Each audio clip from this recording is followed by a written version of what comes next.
Zdarec lidi, dámy a pánové. Vítám vás u 12. října 2015.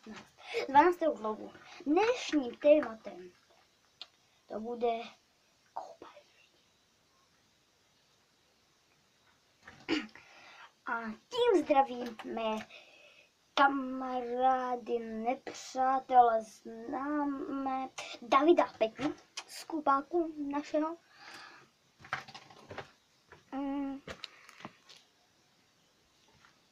A rád bych taky řekl, Peťo, vem si na kupak tužku a papír, ale pro jistotu vezmu ji já.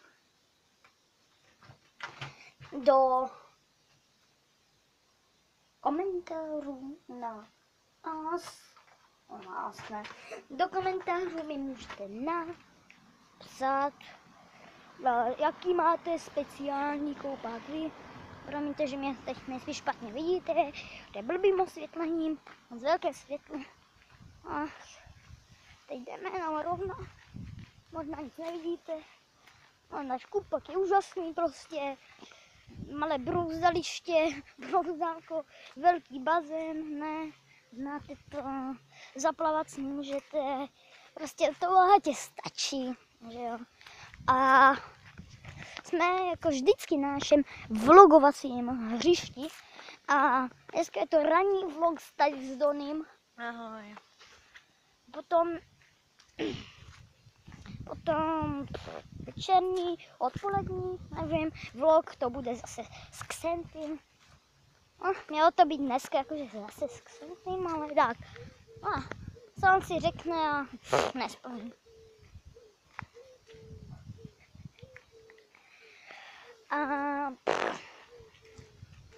Promiňte mi za to, že mé vlogy, moje i třeba jinší, jsou tak krátké a ne kvalitní, ale se stává začátečníkům. Jako.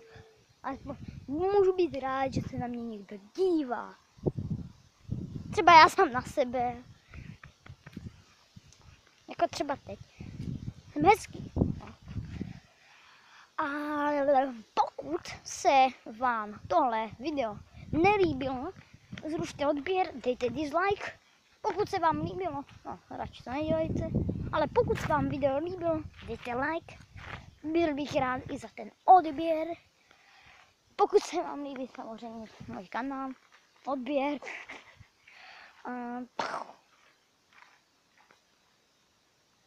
Chvílka ticha.